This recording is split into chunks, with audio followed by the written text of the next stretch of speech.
Welcome to the Kouryuu podcast where we discuss the cultural differences between Japan and Canada. I'm Zach from Canada, I'm Naoya from Japan.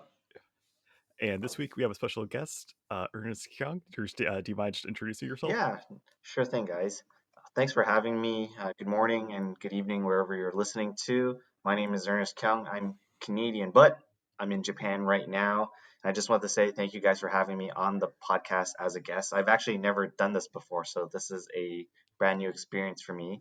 So I am a Canadian living in Japan. I am actually full on working here as well, but I have a YouTube channel on the side I do as a hobby where I document my life experiences living in Tokyo, along with cultural discoveries, food adventures, travel guides, and most recently I launched a apartment tour, which showcases kind of like how people live in Tokyo and what you get for the cost of living and the cost of rent here. Yeah, and which I feel like is like whether you're like a traveler or someone who actually live in Japan, I feel like your channel is a really good resource for anyone coming to Japan soon. Oh, that's great to know.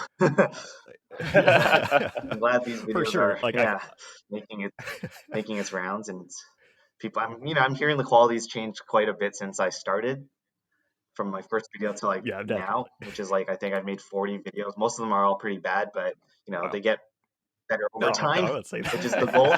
for sure.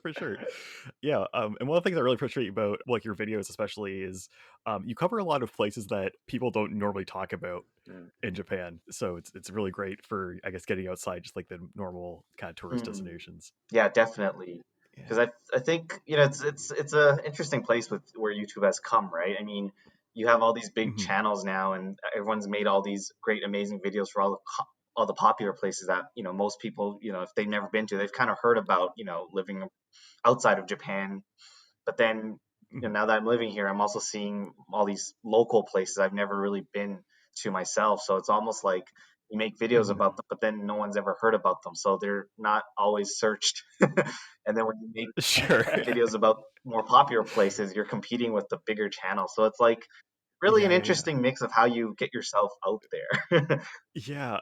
I mean, I guess like that's kind of how it starts, though, right? Like once people start talking about it, then Mm. I'm sure it'll catch on Yeah, eventually. definitely seeing a lot more momentum nowadays than I'd say like, wow, now I think about it, I've been doing it for like 2 years. Right, for sure. Yeah. Yeah, so just to jump into it, as you mentioned, you're working in Japan now, but I guess we'll take a bit of a step back. Could you just describe your job and just kind of tell us about your educational background? Yeah, sure. I mean, my job isn't really anything fancy or anything. It's essentially office work, but where I work in is in Hmm. marketing. I work more Oh, specifically okay. digital marketing, so using the internet, using Oh, cool. anything that's digital to kind of help a company, get more customers, make more sales, increase sales, that type of thing. And Hmm. my educational background is actually quite different from what I'm doing right now. I actually studied in Canada for business and printing. Hmm. So during that time, not to age Oh, wow. myself on this Okay. podcast, but a lot of these topics that I'm doing now weren't actually necessarily taught in school academically. So I mean, I did learn marketing, I did Sure. have business courses, but compared to like what we're actually doing today in digital marketing, it's quite different. Hmm. And I'm seeing it more now academically. It's being offered in courses, in curriculums, For sure. programs. Yeah. But yeah, it's like quite different. Oh, for sure. Yeah, that's really cool. Yeah, I guess the way that you learned, I guess, is probably totally different from the way people learn now, for sure. Yeah, most Um, of it is self-taught and on the job as well. So you learn through your work, but at the same time, it's not necessarily always sufficient. So you kind of have to spend some time on the sides learning about it because the industry itself that I'm working in is changing quite rapidly. The tech and the tools are I'm changing, the sure. vendors Yeah. are changing, new players are entering. So it's if anything, it's only getting faster. I'm sure. Yeah. I would assume like one of the difficulties you must face is like which kind of platform do you try to like I guess promote yourself on? Because I guess it's kind of hard to tell which one is actually going to catch on and is worth kind of putting the time into, if that makes sense. Definitely, definitely. I mean, there's, the newer ones like Clubhouse, and I guess TikTok's not that new anymore. So there's always, if you're the type where you're trying every new platform out there, then it's always good to be an early adopter and pioneer than to kind of join in the wagon kind of late. I mean, YouTube Hmm. itself, I think the golden days of it was like maybe the late 2000s, early 2010s. And I think Mm, that's when like a lot of YouTubers, the ones that are very predominant and still doing it today are the ones that kind of caught on that, mhm. trend early. If I make videos, there is actually an audience that wants to watch these videos. But if you think 10 years Right, yeah. back ago, that was like really foreign, right? For sure, Yeah, yeah. Like like these days, I don't know, from what I've kind of heard, like in the past, like YouTube was more for kind of regular people, and they could actually get kind of famous. Whereas these days, it's like unless you already have an established audience, like it's really hard. it really is. Then on that note, so in Canada, like what kind of companies did you typically work for? Sure. In Canada, where I spent most of my, I guess you can say, career and Hmm. professional, historical, that's most of my career was across Sure. different verticals. So I went from like software companies to an Hmm. agency to an ebook e-commerce, and now I'm in Japan with an e-commerce company as well. So it spans across different verticals, Hmm. so different industries, different areas, type of thing. So it's kept things interesting. You learn different skill sets of things. Hmm. You see how certain industries work, how certain things are different among different companies and how they do business, and how different organizations are Hmm. driven. Some of them are more sales driven, more product driven, more Hmm. accounting finance driven, things like that. Oh, for sure, for sure.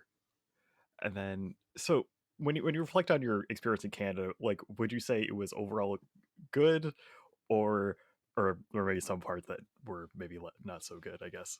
I'd say overall working in Canada is pretty good in that sense. It's pretty relaxed. The pace is mild Hmm. compared to other Yeah, I agree. other major cities and work cultures like in Asia. For sure. Yeah, I mean nothing out of the original in Canada. I mean Canada I feel like is a place where if you really just want work to be work and then your personal life to be your personal life, it has a good separation. Like you work the Yeah, standard for sure. hours, not that you don't work long hours in case there's like a major project or a big deadline coming up. It's just Yeah. there's a bit of a separation, around 5:30 everyone kind of calls it. It's the day's more or less Yep. done. But in Japan it's like still prime hours around 5:30. For sure, yeah. It's even interesting when you compare Canada to the US, because like in the US, it feels like they're always kind of like hustling, Yeah, so to speak. yeah. And like it seems like they just work all the time. Whereas in Canada, I feel like we don't really have that as much. And if people do have that kind of mindset, usually they end up leaving Canada, I feel like Yeah. most of the time. I mean, so yeah, those types of people might feel that Canada's almost a bit too slow paced. Like, it takes Hmm. maybe like a day or two to do something, but the expectation of other work cultures and pace, it's like half a day maybe. If I send out a certain email or I'm expecting something, I'm gonna get it within the next few hours, right? But sometimes in Canada, it's like, no Hmm. rush, like I'll get that to you Yeah, for tomorrow, sure. like all good, right? But Zach, what you mentioned about the U.S., I exactly think about that word as the hustle culture behind it, right? Like the word itself, Hmm. hustle. It's just there's this whole pride about being like busy, like I have all these meetings, and Yeah, yeah, after yeah. these meetings, I gotta like do all these personal things as well, and I gotta do it all over again tomorrow, and still smile and Hmm. still be mentally healthy and still work out and be Yeah, productive yeah. and have family time and all that stuff. And it's like there's that pride behind it for Americans, and I think Canadians have it Absolutely. too. It's just I think that we just know how to separate our time a little bit more, Yeah, I a agree. little bit more laid back about things. Yeah, actually, now I have a question. Sure. In Japan, so like as you're saying in the U.S., like it's almost like a point of pride, or like almost like a status symbol if you're busy all the time with work. Is it the same in Japan? Like if you're not spending every day working, is it seen as bad, I guess?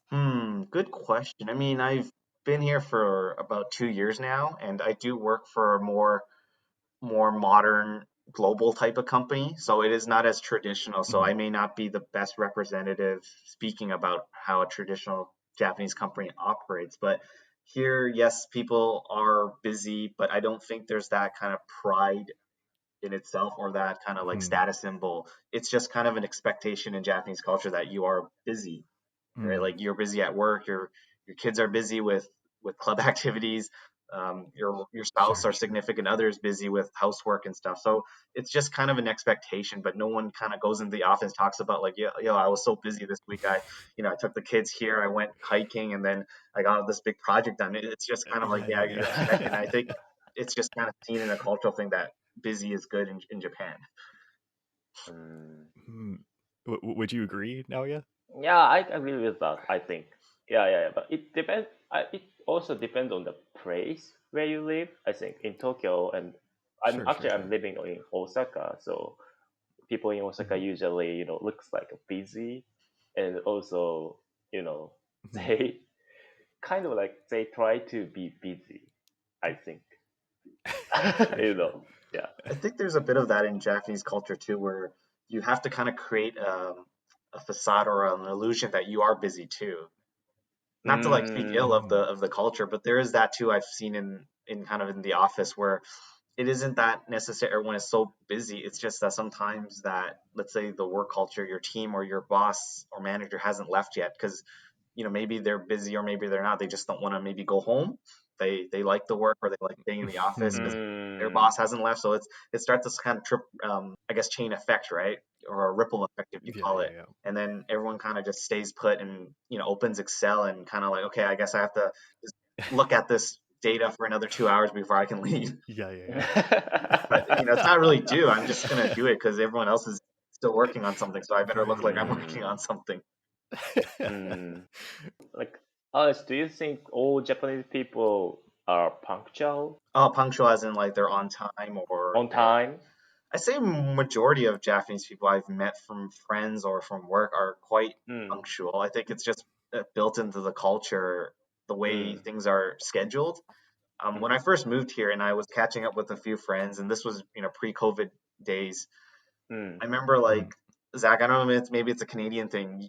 For me, I never really know my plans on the week of. So like if you're this weekend, I don't even know what I'm doing. Usually, yeah. So like let's say we're meeting for sure. I was back in Canada or you're in Tokyo and we're gonna hang out. Like we may figure things out on a Thursday night, what we're gonna do on Saturday night, right? Yeah, for sure. Yeah. But when I moved here in Japan about punctuality, and this stems to punctuality, the story that I'm going with is that when I came here and I was catching up with friends, I would, see who's available, who's free. I'm living here now. Let's hang out. Let's meet up, guys. I'll message them on like Wednesday night, Thursday night on the weekend. And they were like, sorry, man, I'm busy. I'm like, oh, okay. When are you available? Let me check my calendar. Oh, next month. And I'm just, oh, wow. Okay, let me get back to you then. And then I realized you also don't book them then. If you, contact them maybe 2-3 weeks later, they're going to be, that time slot's going to fill up. So in terms of punctuality, I'd say, yeah, more or less, I'd say the majority of Japanese people are quite punctual. Wow. And then every now and then you do meet one that, this is not really punctual. But I feel that's usually on the younger side of.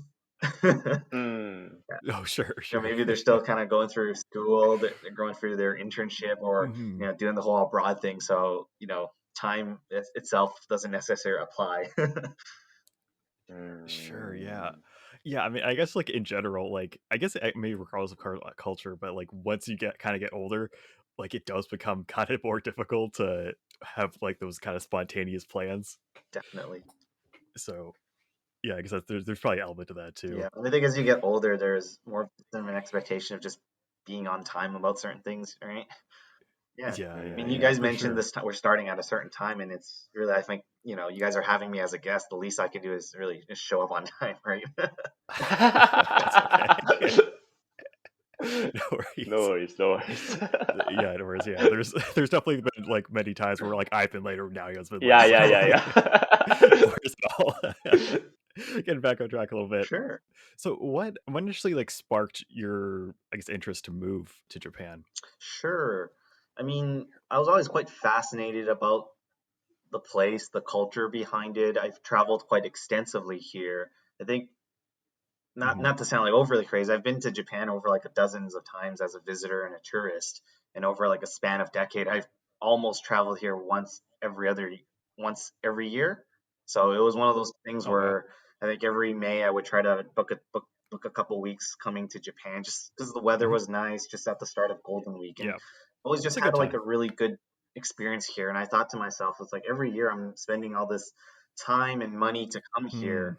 Would it also just be interesting to kind of live here to experience what it's like to be in Japan full time rather than see it from a a temporary lens of, maybe 2 or 3 weeks. Maybe it's not all cracked up to be. You have to kind of experience what it is, what it's like living here. For sure. That's kind of what inspired me to make the move. Just, I've also been in Canada for like a decade. I grew up there. I went to school there. Thought it was just time to kind of try maybe a different country, a different culture. And Japan's just one of those places where, it's safe. Cost of living isn't that high. Food is amazing. I'm sure, Noya's heard all about that from us, visitors, that food's always complimented, right?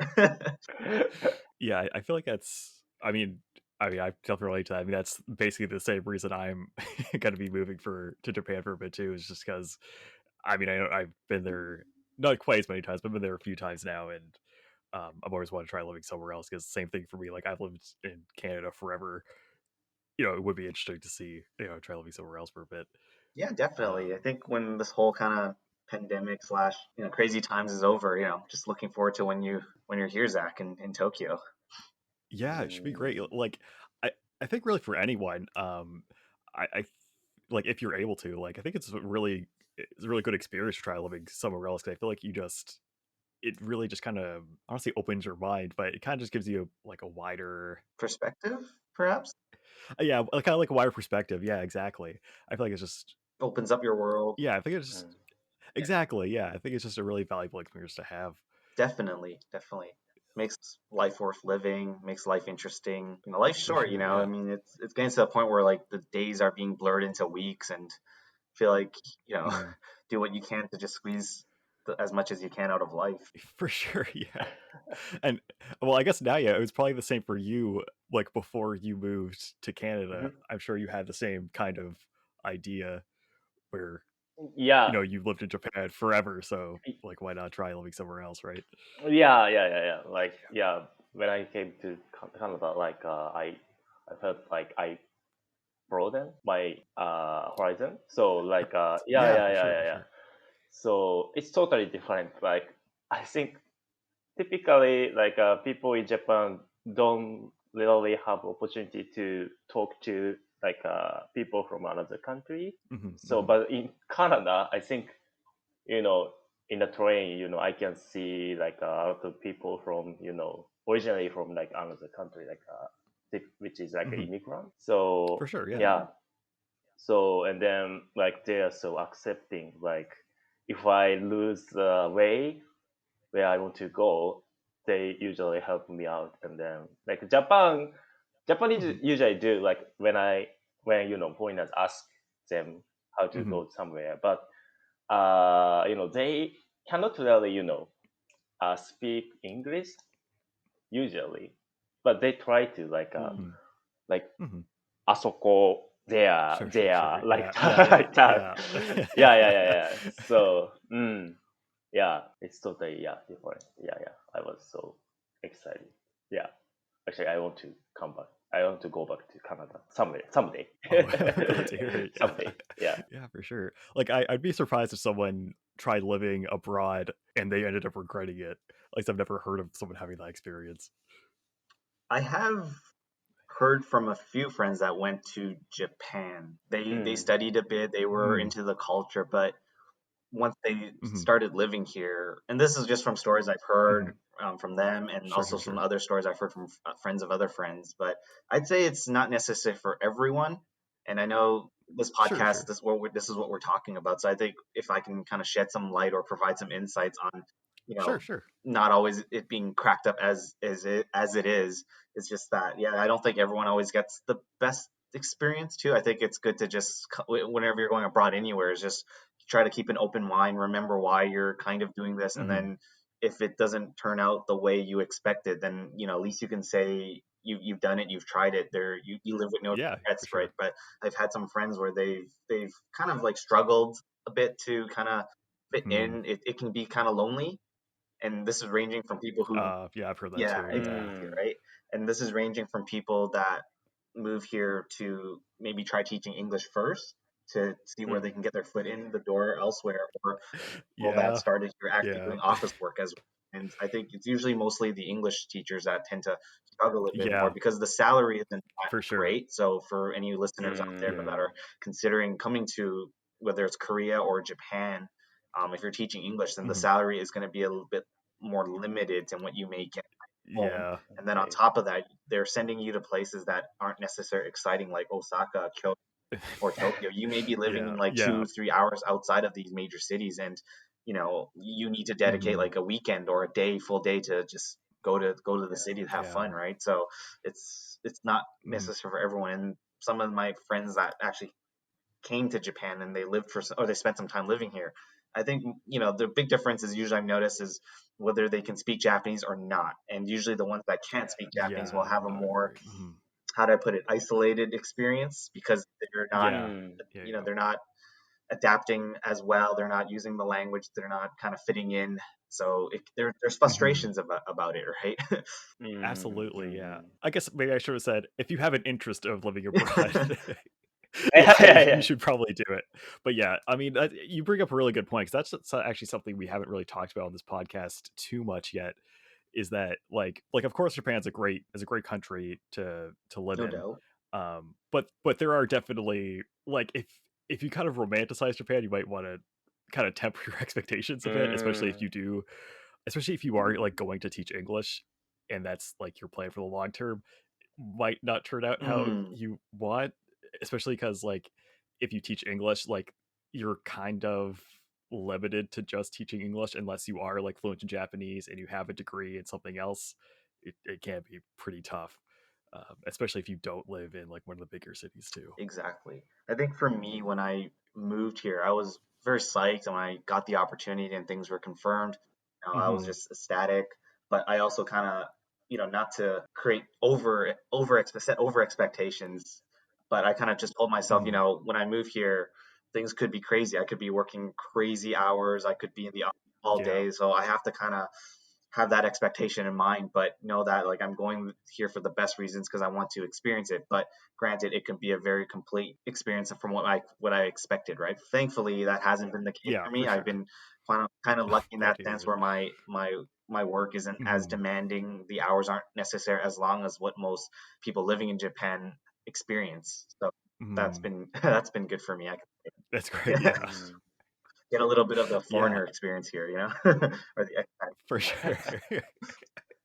Yeah, I guess just on top of that a little bit, like I guess it's a little bit different for you, Ernest. I guess for me too, because like for both of us, we made friends in Japan before moving Mm, there. So we already mm, had a bit of a social network already set up. But if you're going there and you don't know anyone, I feel like your experience will be probably a lot more isolating, especially if you live by yourself. I guess if you live in like a, I guess like a share mm. house, it's probably better. But I'm sure you're still kind of run into the same sort of issues, I guess. Yeah, that's a great point, Zach. I think if you just want to like relocate, change the scenery, completely make a decision to move to Japan, but if you don't necessarily know anyone, that can definitely add to that Hmm. kind of isolation we were talking about just earlier, because you don't have any friends, so your social network is zero, and if you don't speak the Yeah. language, it's going to be hard to make friends. Like, I think Yeah. if you're fortunate enough to meet people through language exchange, whether you did it back home or you're doing it in Japan, where you're participating in these events, which by the way now are all online Hmm. through Zoom or some video chat.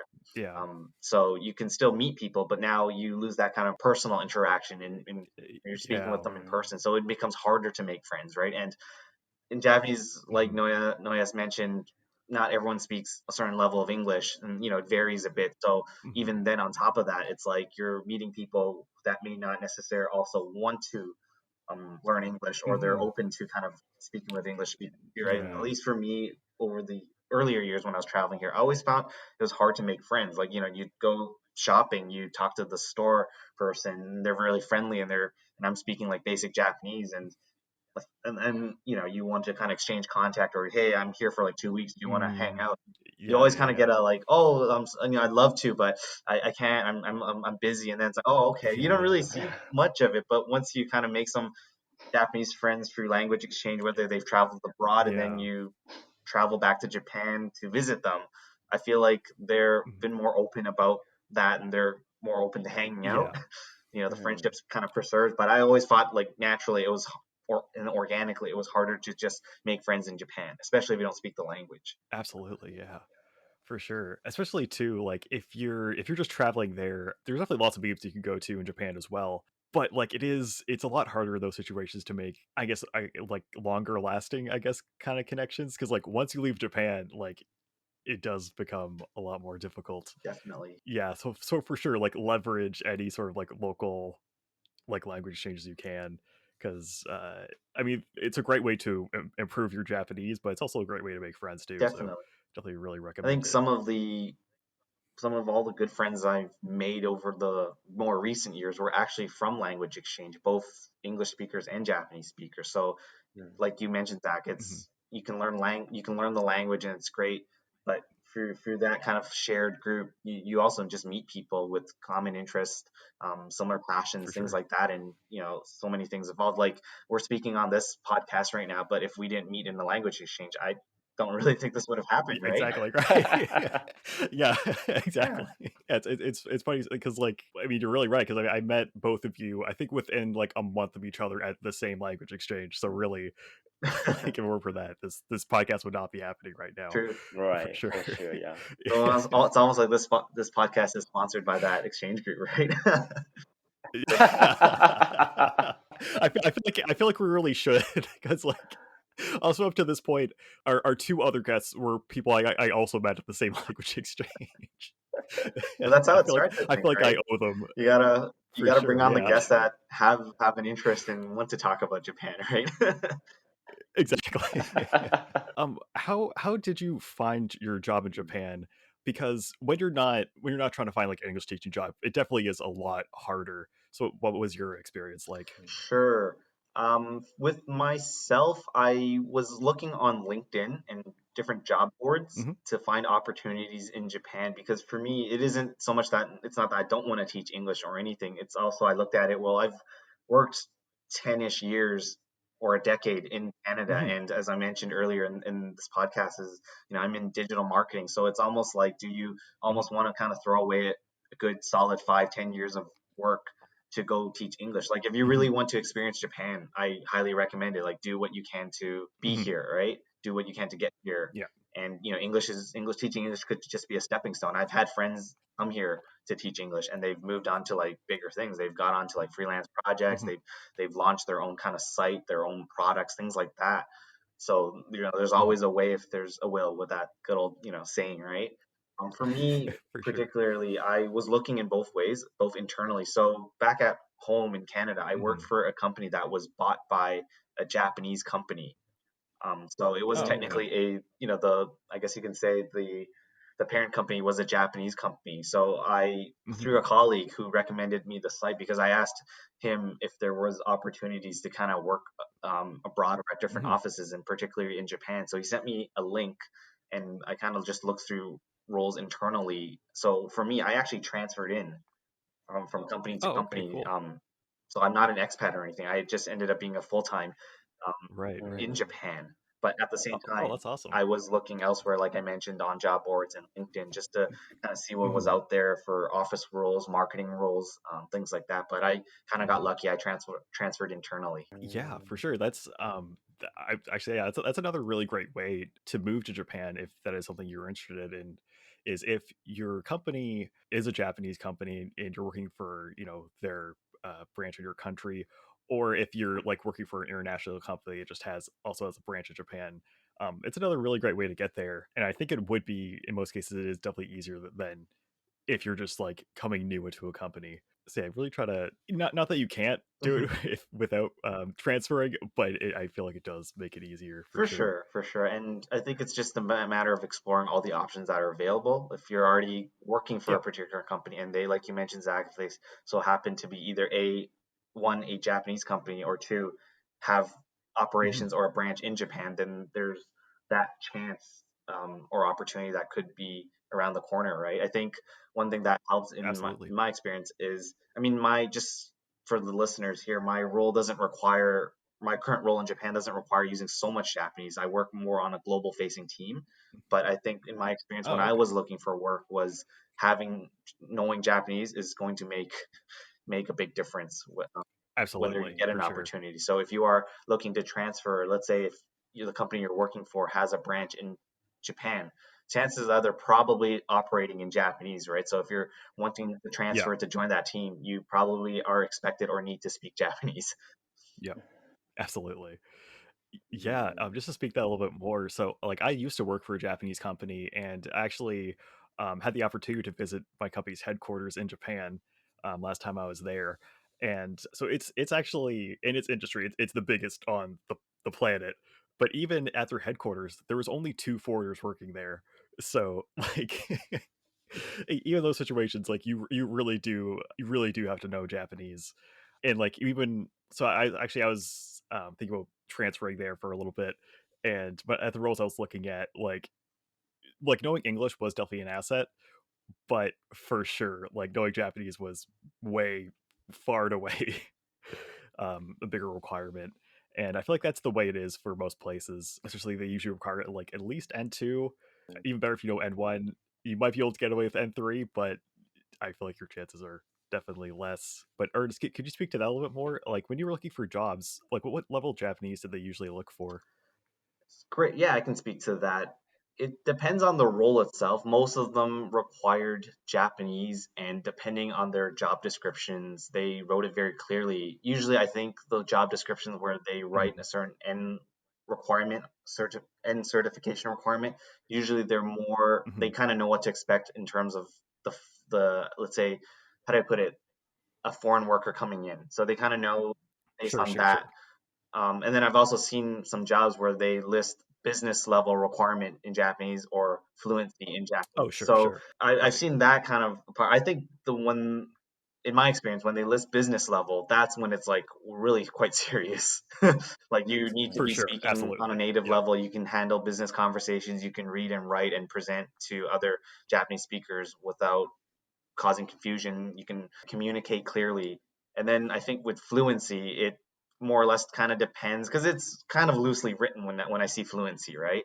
Business level is quite Yeah. specific. Business slash native level is quite specific. But when I see like fluency in English and Japanese, I'm kind of like, so do you just need to know how to speak the language, but you may not be perfect or Mm. a native at it, and you can kind of get by, yeah. Right. So just to your point, Zach, I think it depends on the role you that's at hand and the organization you're joining. If they are specifically looking for a foreign person with native English but they want them to speak Japanese, then there's probably more clear requirements about the Mhm. certification versus a role where they want both languages but it's not as clear, if that kind of makes sense to listeners out there.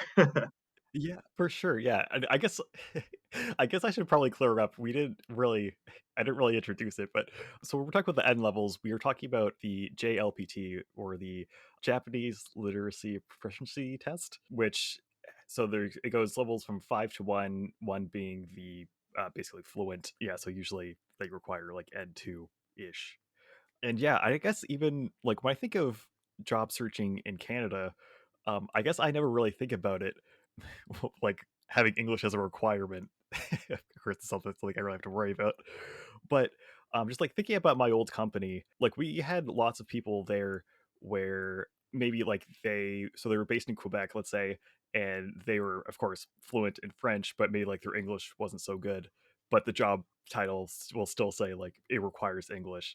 So I guess it's probably the same in Japan too, where it's like you know you might not need to be perfect, but you do have to have like at least a decent Mm. level.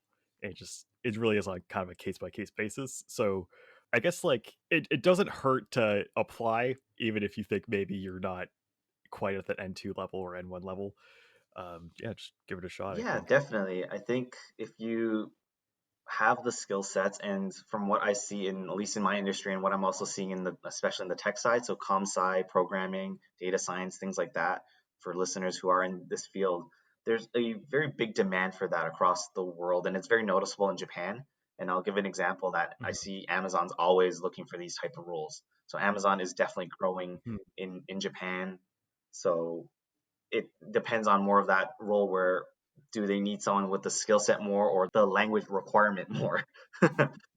So, and I think that's Sure. going to shift over time as Japan tries to Mhm. increase more foreign workers, compete on a more of a global level. Yeah. Because, from some of the data and some of the reports I've been reading is that they are kind of losing out to places like Singapore where, they speak English, they operate on a very Mm. international and Right. global level. Foreign Yeah. workers, talent across the world is brought in there to kind of, work in the finance and service sector there, right? And Japan, has a very big population, 130 million people, but it's one of the odd places, and odd not in a bad thing, unique, I'll say, unique is the better word here, that tends to Mhm. operate in its own native language. So what I mean is that if you are an organization or someone that wants to come to do business in Japan, you need to kind of localize yourself and learn Japanese Mhm. and Mm. do what needs to be done. But I would say over time, that may or may change depending on the industry you're working with. If there's more demand for your work, you may be brought in for your skill sets rather than the language requirement. Mhm. But to your point, Yeah. Zach, it certainly doesn't hurt anyone to have kind of these requirements or know enough Japanese to kind of get through, because I don't think more or less having these certs will break you. If anything, you'll have a better chance in getting interviews and you know applying for Mhm. roles and getting opportunities. And if you don't have the certifications, but if you're in these interviews and you can present yourself and speak natively, then by all means, whether you have it or not, as long Yeah. as you can speak it and you're fluent in the Mhm. language, then I think it will serve you better. Absolutely, yeah, and, like, even going beyond a work setting, like, really just the more Japanese you learn, like, it's only gonna benefit you. Because like, even if, let's say, your work doesn't, require absolutely fluent Japanese, like, still when you're living there, you're gonna have to use Japanese all the time anyway, so it's really is in your best interest, I would think. Exactly. Which, I mean, it feels kinda weird, it feels like I'm saying both stress about it and also don't stress about it, but I think if we were to like sum it up, because I feel like when I think back what I was just saying like a few minutes ago, I don't know if listeners kind of got what I was trying to say. It sounded like I was going across Sure, all sure. directions. So maybe I'll clear things up if it helps the listeners. I think Mm. it's one of those things where if you have the certs, it's great. You should do everything you can to Mhm. increase your chances if you are interested in working in Japan. But on the other hand, it's not that it's one of those things that'll make or break you. It does increase your Mhm. opportunities. Maybe you get more interviews, you are presented more opportunities. But I think in the end, if you can Mhm. really just speak the language in the sense where you are, let's say, at business level, at native level, close to, or you can operate in full Mhm. fluency, then I think even that itself is, you're in a good place, whether or not you have the cert. Absolutely, yeah. It's just if you need it for that extra kind of boost, by all means. But I think if you, let's say you get the interview and they're asking you, do you speak fluent Japanese? And you're like, yes. And then they switch the conversation to Japanese and you nail it. Then do you need the certification Yeah. by then? Right? You've already kind of proven, right? Is what I'm trying to say. Yeah. Do Right. what you need to Yeah, if it yeah. increases your chances. But at the same time, just, yeah, keep learning the language. Yeah. I studied for the exams myself, but since I moved here, that Mhm. urge or that motivation to do the exam has kind of faded, because now I'm living in Japan, so Right. there's not Mm. that need anymore. But that doesn't Mm. mean I don't Yeah, yeah. continue learning and I don't stop Mhm. studying, right? I mean, I'm still studying on the sides every now and then, watching series with Japanese Mhm. subtitles, trying to immerse myself in the language as much as I can. Yeah, that's great. Mm. Actually, one thing where I'm kind of that's where I was wondering about is, so in your, I guess, day to day when you're working, fairly speaking, how, okay, if you're gonna compare like speaking to reading, when would you say is more important? Good question and very interesting. So I think just to maybe take a step back from all the blogs Hmm. and information I was reading when I was studying for the exam, I think Hmm. if you're trying to overall increase your fluency in the language, I think reading is probably a very important skill. It kind of transfers over across all For the sure. other skills, your double inputs and your Yeah. double outputs. And what I mean here is, speaking, writing are your outputs, and then your inputs are reading and listening, right? The more you Yeah. read, the more exposed you are to the language, which means you're learning vocabulary, you're learning grammar, you're learning how sentences are formed, things like that. But I think once you live here and you have to work here, then I think the value of speaking goes up quite significantly. Because I think one thing that we Oh, didn't okay. mention on this conversation, Zach, is that the JLPTs are great to assess a level of fluency. But one thing I would kind of say they Hmm. lack in is they don't assess a person's speaking ability, because there's no speaking component, right? Yeah, I You agree. can Yeah. study Yeah. like hours on this exam and know enough to pass. So you are essentially just Mm. studying to pass, right? So which means, Hmm. from all the information I've read about blogs and how people did it, is that if there's one ability you want to focus on for the exam, it's probably your reading, because you're reading questions, you're reading essay questions, you're reading multiple choice questions. There's just always a reading component to it, but there isn't necessarily a speaking component to it. So Right. yeah, in short, I would say, yeah, once you live here, the speaking component becomes a lot more important. And once you speak from, let's say, when we have conversations in language exchange, it's very casual, it's very fluid. Yeah. If you make a mistake, it's not very noticeable, right? But in a more professional setting, you can kind of hear that your Japanese may be lacking a bit because some of the terminology being used is quite different. It's more business driven, it's more formal, things like that. How you say certain things, it's different, and it may kind of throw you off a little bit because you feel like you're speaking like a child talking to in a group of adults, if I can put that as an analogy. Yeah. Sure. Yeah, actually, so now, yeah, for you, when it comes to like the English, I guess, proficiency tests, do you find that they're really, I guess, comprehensive for, for reading and speaking and grammar, or do you feel like they're maybe not the best assessment overall? Mm, like before I went to Canada, I always learned like listening because if I cannot listen to others, like I cannot respond to them, right? So I just trained it. So I was thinking the listening was like most important thing before I came to Canada. But after I came to Canada, I realized that speaking is most significant for me. Like you know, like when I when I lost the way where I want to go, I couldn't come up with a sentence. How can I ask them? So like I think speaking is most important. Yeah, and then like honest, like I have a question. Like do you like did you learn like a JLPT before you came to Japan? Yeah, I was studying before I moved to Japan. So I probably had the opposite experience from you. Yeah. No, yeah, where I always thought my speaking was better than my listening. For me, that's always been the case. My speaking has always been better in Japanese than my listening because I've always thought the language when I pulled out textbooks. It wasn't hard to learn how to form a sentence and say what you want to say, right? But I struggled more on listening, and that's just more of a personal challenge I have. But now that I've lived here for just over 2 years, I found that I guess naturally it happens when you've lived in a place or you've been immersed in a place for a lot longer, is that I've noticed that my listening has gone a lot better. And actually the opposite effect is having. My speaking's actually gone worse. So now I say less things, but I understand more versus the opposite. So when I was traveling in Japan, I could always speak a lot more. And when I asked people for like directions, if I got lost or, if I wanted to know where I was going, I can fully ask what I wanted, where I want to go or how to, or what I want to do. But then once someone replies me, they think have some proficiency in the language. Right. They go full on Japanese, and I'm like, can you say that again? Or Right. Yeah. yeah, or I just pretend kind of like, yeah, I understand, and then wait until they leave, and then I'll ask someone else nearby. Hopefully, they explain it easier.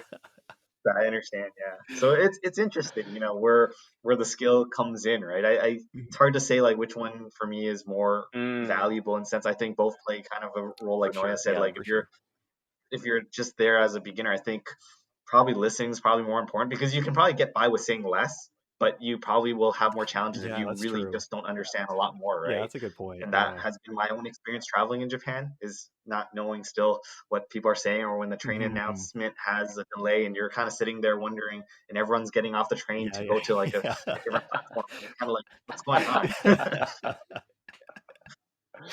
For sure. I mean, I guess at the end of the day, the goal is to try to get them all to as high as possible, but naturally some like parts are going to be better than others. Yeah, I think I think what happens too is there's like a bit of a personality. It caters more to your personality. If you're the type where you talk a lot like me, then speaking you naturally gravitate more towards that. But if you're more introvert, or you're more the quiet type, then listening is probably more suited for you in that sense.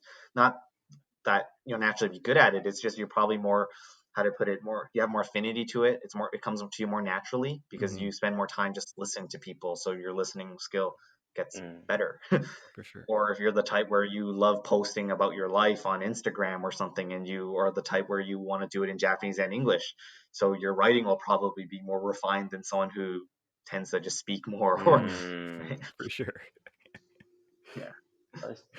Yeah, for sure. Do you think it's like a totally different from what you've learned before you like came to Japan, and Oh, that's a good question. like what you like actually speak to, when you speak to Japanese people, is it totally different, like between like in the textbook what you've learned and native speaker you like actually use?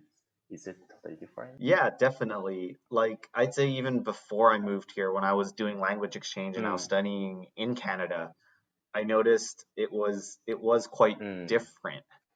Like how people speak casually and what you learn from a textbook. I think in textbook you learn kind of like the polite form, so like the That's mass form of things, Of detsuka, things course, like yeah. that. But I never knew that you can ask a question with like a dictionary form with no in the end. So like yeah. taberu no, that becomes a question. I didn't know.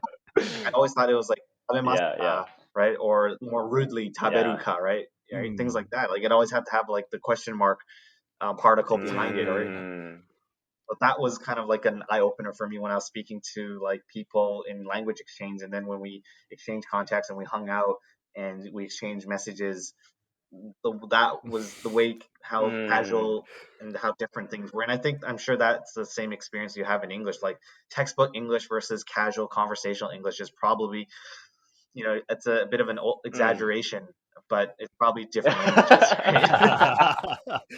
Kind of, yeah.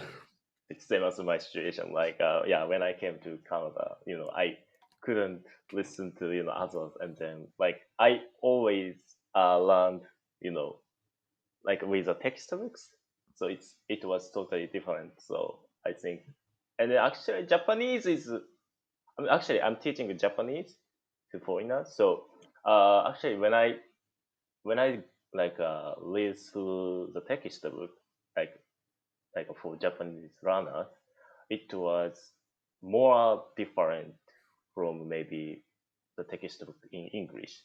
Like Oh. I think is it like I felt like English is more like better than like I mean like less different than Japanese. Like when I compare to like a textbook, between textbook and like actual conversation. Like because like maybe in Japan there are so many dialects, so like you are living in Tokyo, so I think you can hear like a standard basic Japanese, so it's okay to listen.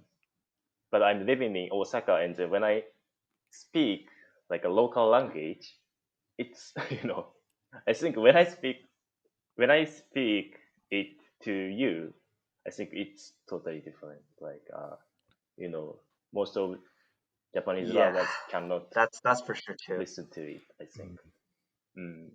Yeah, I think some of my friends that live in different parts of Japan, at least they tend to kind of, maybe Shaq, you have the similar experience too, but I find at least in order to be understood or just to communicate with us foreigners, they tend to use more of a standard Japanese. Yeah. But I've also gone to Osaka and visited some friends, and then maybe from like a one-on-one setting, they'll speak to you in a more standard Japanese. But when I was with like 5 other people from Osaka, man, it's like I couldn't keep up with the conversation. It became like new language, and I was like, oh man, can you guys just speak like standard? It's like it's already hard enough to learn the standard. Like I'm not gonna like use Ansai Ben, right? So or Osaka, I guess Osaka accent, right? Right. Yeah. Dialect. Sorry, dialect Yeah, is the yeah, word here. I'm Yeah. forgetting English. There's an accent and there's a dialect. Yeah. Actually, I guess it's a little bit similar in English too, because I mean there is definitely lots of kind of flavors of English, I guess. Actually, one of the times I was in Osaka, there was this guy who's talking about I think he went to England, and he was talking to this guy and he couldn't understand his accent, so he asked the guy if he could speak in an American accent. And yeah, the guy was definitely not impressed. Oh man, I think that's definitely more of a, how to put it. I think for people learning English, it's quite more noticeable than people like us who've been speaking English most of our lives. Mhm. Like I usually don't struggle like from a British or an Yeah. Aussie accent or Kiwi accent, right? It's just English is just English. They have different terminology. Some words are pronounced differently. Mhm. And then with us Canadians, we're a bit of a blend, I For find. sure. Like we are more influenced by American English, but then we also kind of still stay to the same structures of British English, Yeah, right? absolutely. Like Yeah. especially in our writing, right? Mhm. So there's that kind of component to it. So I get like why that your example you brought up. Well, can you use an American American?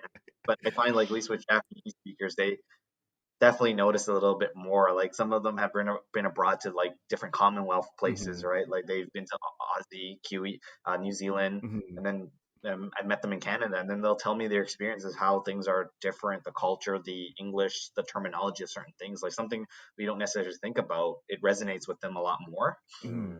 Yeah. because for us, it's just English, right? It's For the almost most like part, to Japanese yeah. people, like different dialects among different parts, yes, but we still understand each other, kind of thing, right? Yeah, for sure. Like a lot of people in Japan say that like especially like Aomori Ben is like a completely different language, whereas in English like we Uh, don't really have that. Like there's sometimes people have like really thick accents, like especially from like Scotland or Ireland. Sometimes the accent can be kind of hard to understand, but the actual words themselves are still like the same for the most part. But I guess it's exactly. Actually, it was like my experience. Before I came to Canada, I had to decide where to go, like to Mhm. learn English. And Yeah, then I had choices like Canada, British, like a UK, US, Philippines, Australia, right? like that, like Philippines. Yeah, a lot of Japanese people go Oh to yeah, Philippines to learn English. Yeah, Actually, yeah. yeah, you know. a lot closer. Mhm. Yeah, that's For closer. sure. Yeah, and cheaper than I think living in Canada. So that's why I think so. Mm. And then Yeah. when I decided where to go, I heard from the agency that Canadian people usually speak like a Korean English, compared to Mhm. other countries. Do you think so? Do you guys Yeah, think so? for the most part, yeah. Like if you go to like the East Coast, Mm, there's definitely way more of an accent there. But for the cities that people usually go to for a working holiday, like Toronto, Vancouver, like mm. those places, I feel like the accent is a little more flat. So Ah, okay, right. yeah, I think I'd probably agree with that. Yeah. Okay, got it. Yeah, like so.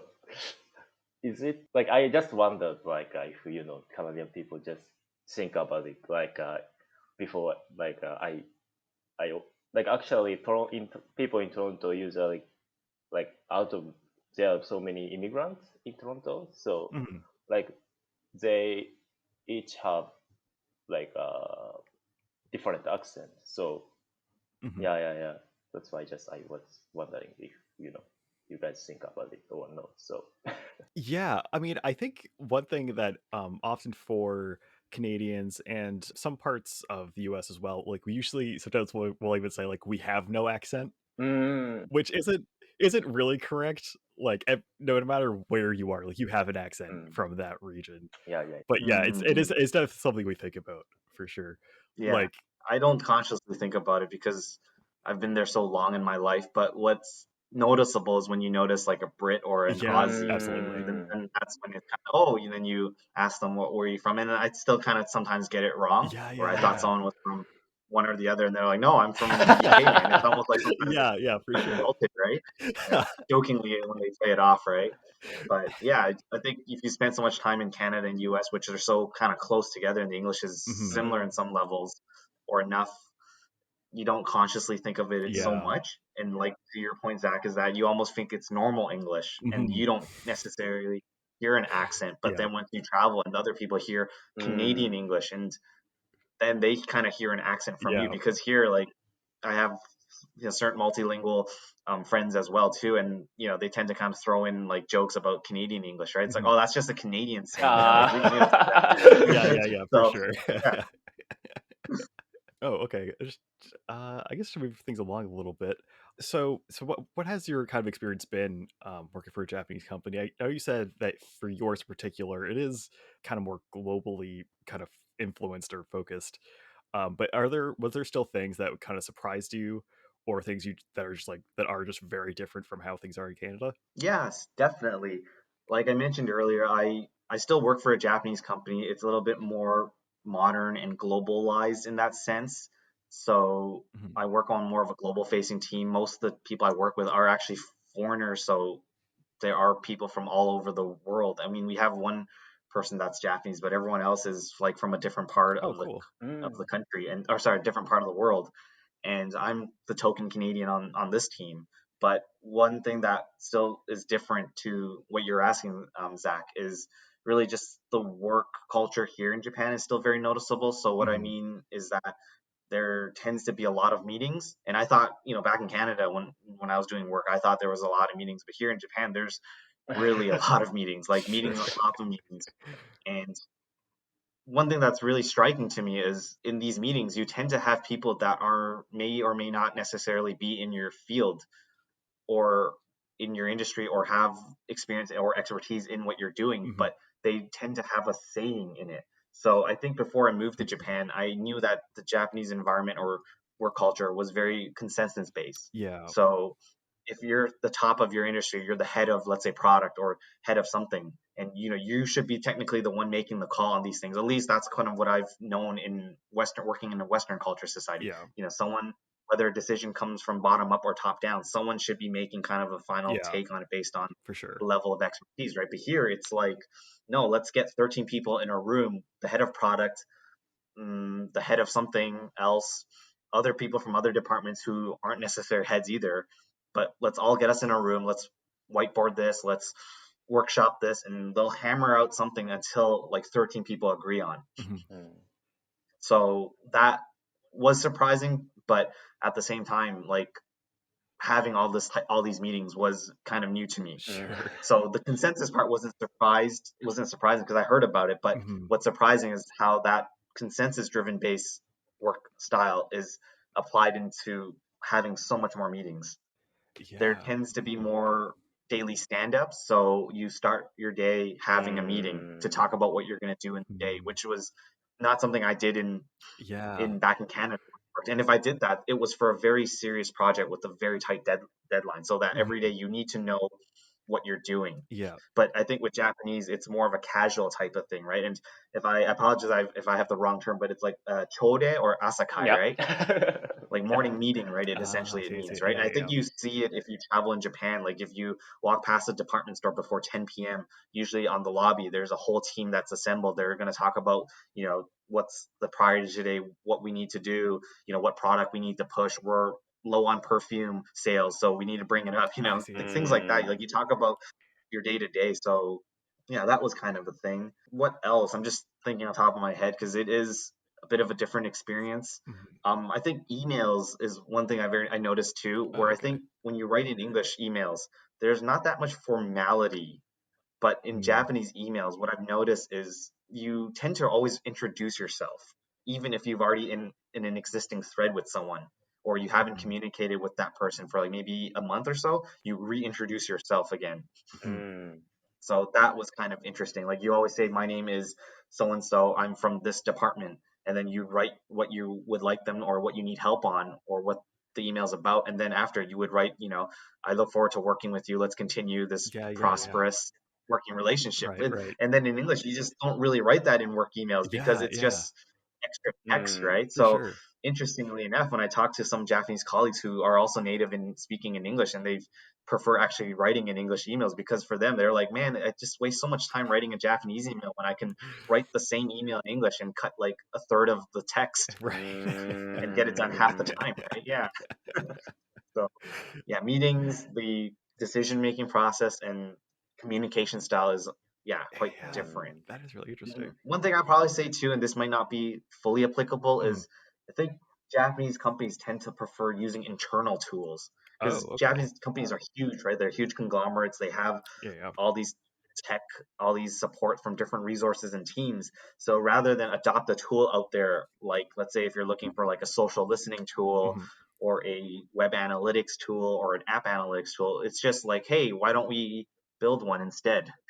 We have, 20 people on this team. Let's build one instead. And it has its advantages and For disadvantages, of sure. course, like any major business decision. But I find that when you're doing this, the people that built it can, say that's a massive achievement in their careers, right? They Yeah. can go on if they're applying for another work. But then the people who end up using these tools, they can't transfer those skills into another company, right? It's Yeah. like, oh, what's your experience with a business intelligence tool?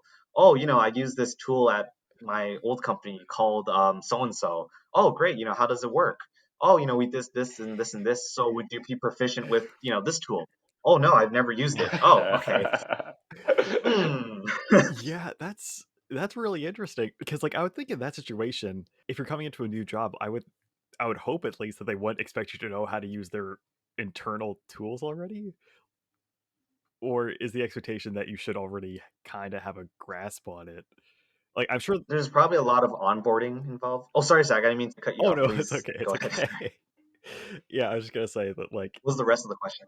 there wasn't too much more. I was just gonna say like I guess like between them there probably are there's some functionality that's all Mm. kind of the same. The page the like process like the kind of minute process are different, but Yeah, definitely. I just want to add to your question or answer to your mhm, question.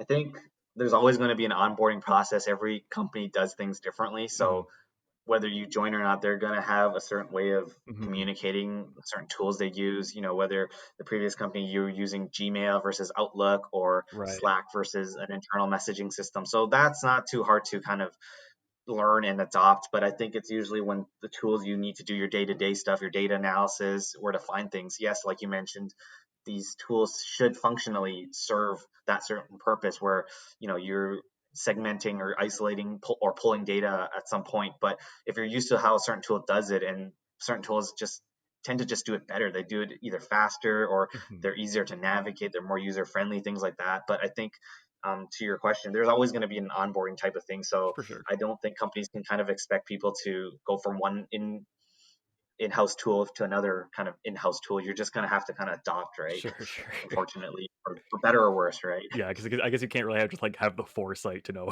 how it works. Yeah, it's like if the tool's only available in internally in the company, there's no way you can learn it outside if you're applying for the work, Right, right? yeah, I guess it probably raises more questions if you do already know how to use it. Yeah. Yeah, exactly. It's like, wait, what? Okay, and then I guess just finally, I Sure. guess just in general, do you have any advice for people that do want to come to work in Japan, in your field, or just I guess in general? Sure. I say in general, advice wise, I'd say do what you can to learn Japanese. Hmm. Go to language exchanges, do whatever you can, whether you need to take the JLPT certs, go to language exchanges, meet people, both English speakers and Japanese speakers. Because you never know, you can meet English speakers that also end up going to Japan and Hmm. you end up reconnecting with them down the line and they may be the ones that kind of hook you up or get you into the country. I know like we mentioned, we met at a language exchange, Zach, and Yeah, now we're catching up on yeah, podcasts. exactly. I know you mentioned you were looking to move to Japan yourself too, Hmm. so I'm looking forward to when that Yeah, happens that'd be and when this awesome. whole kind of pandemic and craziness ends. Now, in terms of my field particularly, like I'm in marketing and digital marketing, like I said, and I've always kind of told people this is that a lot of my work isn't necessarily based on a creation base. So what I mean by that is Mhm. marketers aren't creating new tools, new programs, new softwares, where our role is really how we market it out there. So let's say someone in product or in design creates this new amazing product. It's not our jobs to help create that product. It's our Mhm. jobs, and now how can we help push it, how we can help promote it, how we can help Oh, sell it. right, So right, right. what I'm trying to say is that we marketers tend to have a bit of a struggle. We're only needed until something is created. But where the jobs I see in the industries outside of marketing have demand, like I mentioned earlier on this Mhm. podcast, was in tech based computer science, data science, things that people are out there creating new things, new applications, right? Like Amazon, like I mentioned earlier, is hiring so many people, and they are hiring all these engineers to just create new things that can be done on their website or through their products, through their services. And if these people are coming in, joining these companies to create these things, they have a lot more opportunity. So what I'm trying to say is that I think if you're in tech, you are now in this time where there is a lot more demand for your type of role, from what I'm seeing. And from what I've also spoken to people back at home in Canada, it seems like people now entering tech, the industry is a lot more lucrative. Some of the starting salaries I've seen are just like, wow, like people are getting paid this much in their early 20s to start doing work, right, at this level. And it's like, wow, that's quite insane, like I'm happy for them. Like if you can earn that much in the beginning compared to like people, then yeah. But I would say in summary, just do what you can. And, if there's a will, there's a way. I think for anyone that wants to, go abroad and, to try a new thing, try a new country / culture, you just have to do what you have to do to do it, right? And whether that's learn Japanese and you spend every waking moment or all your efforts pouring into that, that may be the case, or you improve your skill set, or you try to do both, right? You make yourself more demand, or you create more demand for yourself, whether by improving your current skill sets professionally and then supplementing those efforts with the language part of it. And like I mentioned earlier on this episode, it really depends on where you are at in your career and what industry you're at. Maybe there's a better demand for your skill set, so maybe it's better to double down on your skill set versus the language. Or maybe you're at that point in your career where you're kind of your experience, you kind of know what you can offer certain companies. Now maybe it's better to learn the language because if you're working in Japan, you need to be able to speak the language to apply those skill sets. Long answer, but I hope that that's helps great. Listeners paint a picture, a little bit about more from my own experience and what I can share if it's helpful to listeners. Yeah, absolutely. Yeah, I think that was great advice. And I guess just to echo a little bit what we were talking about earlier, but also just kind of also know what you're getting into. So like definitely do your best to kind of research about working in Japan in general, and especially about your industry in particular before, if you can. Because I mean, of course the experience will be worth it, but of course if you could avoid, I don't know, getting into a kind of a regretful situation, it's better. But yeah, let's do what you said. Just if you want to make it happen, you can. There's probably ways that you can do it. It's just figure out how to do it in your particular case. Exactly. And I think over time, it should just be easier as Japan realizes they do need more foreign support and foreign workers in the country. I know it's still a very homogenous society and culture. How much, what's the percentage? Like 97% of Something like people in that, Japan are Japanese. And, I apologize if I get the statistic wrong. If someone goes online and tries to quote me and be like, fact check me. I think it's quite high in the 90s. And then you have Chinese and Koreans next in that kind of bracket, right?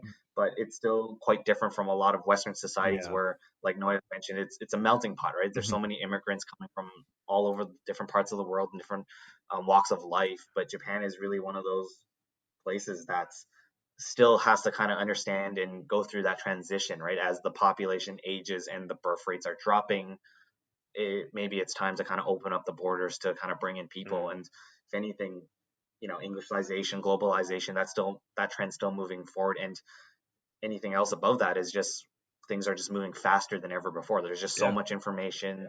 The way we work is constantly changing, and the only thing that's certain in the future is the way we work is going to change even more, right? For sure. So I think it's just a matter of time that Japan catches on, hopefully sooner than later, if I can summarize. Yeah, I totally agree.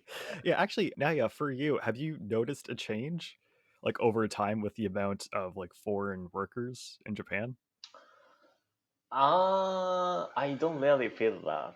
Like actually, like in Tokyo, I think it's gradually changing. I think Sure. there's now I think there are many, not many, but a few foreigners basically in Tokyo. Like, but in Osaka, like there is a Korean town. Like Oh, yeah, okay. yeah, yeah. So, but Sure. it's not like immigrant. Like in the like a long time ago, maybe they just went to Osaka to live. So Sure. it's not changed. Like yeah. But before the Yeah. COVID-19, I think there are so many visitors, to traveling For sure. around Absolutely. Japan. Yeah. So I could see many people from another country. So yeah, it was like changing faster, but it's now under COVID situation, so it It's a has little different, stopped. but yeah. So yeah, hopefully, after this situation, we can get out of people from another country.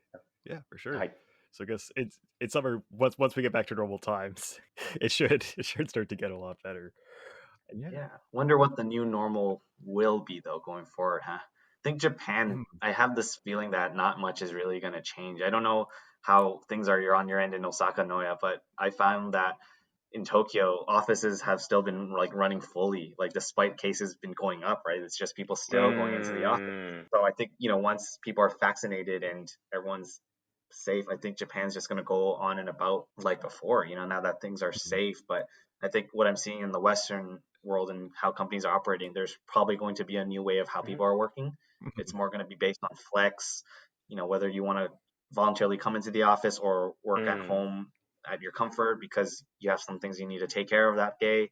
I think that has kind of helped that culture. Like work from home in the Western world has always been a common thing, at least among, more modern companies. Like it's not new concept for me, but once kind of COVID hit here, a lot of my colleagues were experiencing like work from home for the first time because it's never been a thing in Japan. Right. Yeah. So it was just this whole new unprecedented feeling that people are like, wow, like I can wake up and just go to work on my computer at home. I don't have to go on a packed train. I don't have to figure things out at lunch. I can do that at home, or I have time to cook, or I have time to do the laundry, or I can do the laundry while I'm waiting for this report to run. Things like that. It just opens up the world. And then I guess the first state of emergency that only lasted for like a month or so, and then a lot of companies started calling back their workforce, right? So it'll be interesting what happens after, and kind of the uncertainty that Japan is faced with in the current situation, I think, right? Yeah. As other countries are getting vaccinated, and I'm seeing on my social feed and network that people are sharing their pictures that, hey, I just got vaccinated. But I think, if you and I know, we've been following the local news here. It's like, are we even like 2% population vaccinated like right now? Yeah. Yeah. I don't know. It's pretty crazy. I mean, it's kind of ironic. I could go back to Canada and get vaccinated. Yeah, you could literally do it right now. Yeah.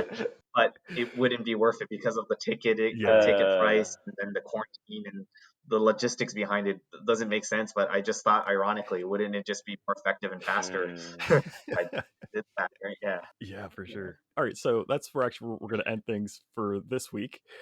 So yeah, thanks again, Ernest, for coming on. It was really great having you. Yeah, thank you guys for having me. I've never been on a podcast, so feel kind of honored to be a guest. And if there's any viewers out there, if I can put in a friendly plug at the end, if you will. Absolutely, yeah. I mean, if you check out my YouTube channel, youtube.com at Ernest Keung, I'm sure all the details and links can be put in the podcast's detail in this episode. So if you want to learn more about Japan or follow my adventures as a foreigner living here, then by all means, check out the channel. Yeah, absolutely. It's definitely a warm recommendation from me personally as well, watching channel over the last little while.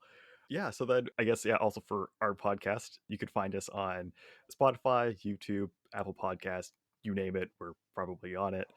And for next week, well, we're actually gonna have okay, so basically we're having like a bonus episode with Ernest, so this is like she's gonna have a second appearance. And then after that, we're gonna have an episode about Now US experience in Canada, and that one will be in Japanese. So yeah, thank you everyone for listening. And yeah, until next week, またね。またね。またね。